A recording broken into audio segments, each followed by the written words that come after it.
Oh, may bulaklak.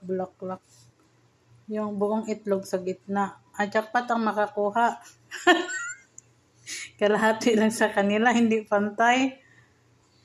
Yan, oh.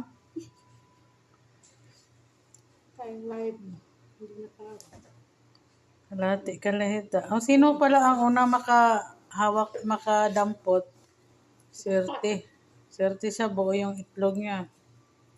Wala siyang kahati sa itlog ng asawa niya.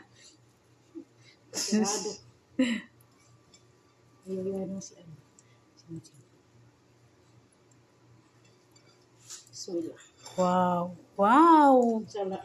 Biryani rice is done. Yan guys. Ano na yung biryani rice.